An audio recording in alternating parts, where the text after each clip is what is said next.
Hi, I'm Dr. Cynthia Clark, acupuncture physician, applied clinical nutritionist, creator of Energy Evolution, and president of Longevity Wellness. And boy, it's a crazy time, isn't it? All sorts of things are happening that are unprecedented in my lifetime and in many of our lifetimes. And when I was a little girl, I had to get braces put on my teeth. And this process was scary to me because it was new and it was different and I didn't know what to expect. But the other reason that it was scary is because I didn't know what was going on. And so my doctor quickly learned, my orthodontist quickly learned that if they just gave me a mirror and I could see what was happening, then I was totally calm and I had no anxiety and I was at peace, even though it was not a comfortable procedure. The first thing they do is they put these spacers in and they're like moving your teeth, which is pretty uncomfortable, and especially for a kid who hasn't been through that sort of thing before. So I'd like to offer you a possible mirror today to see a little bit more about what's going on in the world and why. So certainly we have a health situation that is that warrants our attention, and that warrants all of the extra precautions that we're all taking right now, that warrants making sure that we're not possibly infecting one another. But I'd like to back up a little bit, and I'd like to talk to you about something that's been happening over the last 100 years in particular in America and really all over the world. But my culture, my background, what I've witnessed has primarily been in America. And this has to do with the state of the environment. So in Chinese medicine, we look at the constitution of the individual, and from there, we look at how pathogens might present in them. And we treat the constitution, we treat the individual, rather than running around trying to play whack-a-mole with all of these different pathogens. Because the stronger the individual is, then the more resilient they'll be. So for example, there are people that are immune to HIV. There are people that were immune to the Spanish influenza. There are people that were immune to the Black Plague. That's what we want to study, and that's what we want to aim for, right?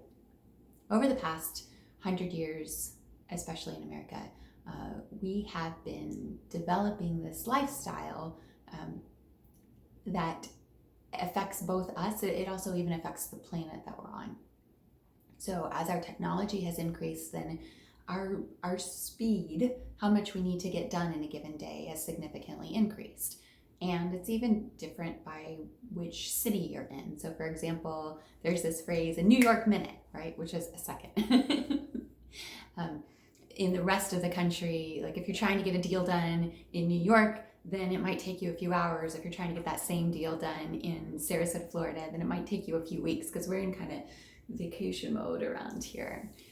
So there's a different tempo in these different areas, and this different tempo actually affects us physiologically. If we're always go, go, go, go, go, go, go, go, go, then our bodies have to be wired for go, go, go. And if things are a little bit calmer and more relaxed, then we have a little bit more time to think. And if they're super slow, then it can feel really trudgy. It can feel really difficult to move through those things. So in Chinese medicine, like this go, go, go, that would be what we would consider heat. And this super sludgy would be cold, because things don't move very fast in the cold. Everything tightens up and locks down. I don't mean you on a cold day when you're running to get back inside. I mean, even water slows down, right? It becomes less fluid as it takes on this solid form, and it slows down. With the advent of technology, the demands upon our instant reactions have significantly improved. I know that when I receive a text message, that people want a response very quickly. They expect a response within a few minutes or a few hours, even though I might be in clinic all day long and not looking at my text messages because I'm with clients.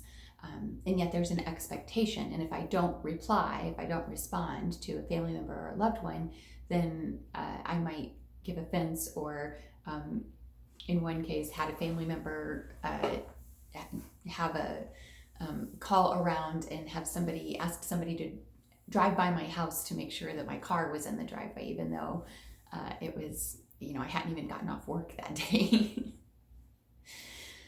So we all have this increased tempo that's a little out of sync with our natural beings, and we all feel it. We all feel like the weekend comes and we just want to relax or let loose, or maybe we want to curl up and sleep. And I submit to you that this tempo has been really, it's very taxing on us. And it's very hard to keep one's wits about oneself in that process. Even right now, like I have a call that I have to be on in a couple of minutes, so I have to be very attentive to all of this. And that constant attentiveness leads to a state of hyper reactivity. It means our nervous systems are very tapped. I don't mean tapped out, but I mean they're very tapped most of the time. So that when a health situation emerges, that it seems to me that there is kind of this collective consciousness that goes, I really do just kind of need a moment. I need a day off. We don't have these here in Florida, but when I lived in Colorado, we had snow days, and they were very safe days off because it was just that things outside were a little bit on lockdown, not completely safe. And so the town said, all right, we're just going to take the day off, everybody. There was no hurricane coming. There was no fires coming. It was just snow day. And that's how it's felt to me a bit with the environment right now, is that people are just wanting a snow day. So what's happening there is that the nervous system is wanting regulation. Now, another experience I had when I was in graduate school was that here I was on my first break in a semester, and I spent the whole break trying to recover. Like, wow, Chinese medicine school was so much. It was medical school in Chinese, and it was medical art school, like all these different paradigms. It was this, my brain was being completely rewired, a completely different way of looking at the universe. And it was kind of exhausting to me. And then of course also exams every couple of weeks. And it was kind of exhausting to me. And so the first week that I had off, I was like, okay, I'm going to eat well. I'm going to sleep. I'm going to get enough rest. I'm going to really take care of myself. And by Thursday, I did not feel like I had gotten over the hump. I didn't feel like I had caught my breath or that I'd come back to myself. And so I took myself to the acupuncture clinic that I was volunteering at the time. I worked in other clinics the entire time that I was in school because I always wanted to know how other practices worked, because I wanted to know what to model myself after I graduated. And I took myself in and I got this amazing treatment that not only really restored me and brought my breath back, but it also helped to guide me along a course of study. There's a squirrel playing outside the window and it's so adorable. A course of study that I would want to pursue in my own studies. So I submit to you that there's a couple of different ways to go about this time right now. It's very easy to get anxious. And if you have any other stressors going on in life, there's a huge societal matrix download of anxiety and fear right now. A little bit more anxiety than fear, but both of these things.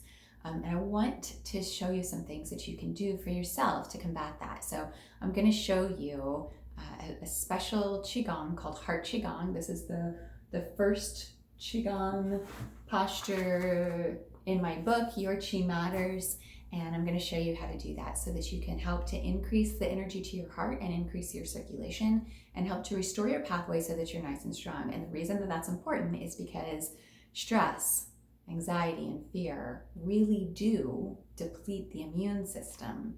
And we really want you to be strong right now. We really, really, really want you to be your best selves. So next Thursday at 7:30 a.m., we'll be holding Qigong session here for your immunity. Teach you how to do it. We'll also be streaming this live so that you can watch it online. You can participate that way. So, because we want you to be your best selves now. All right, I look forward to seeing you next Thursday, and I hope you enjoy this Heart Qigong.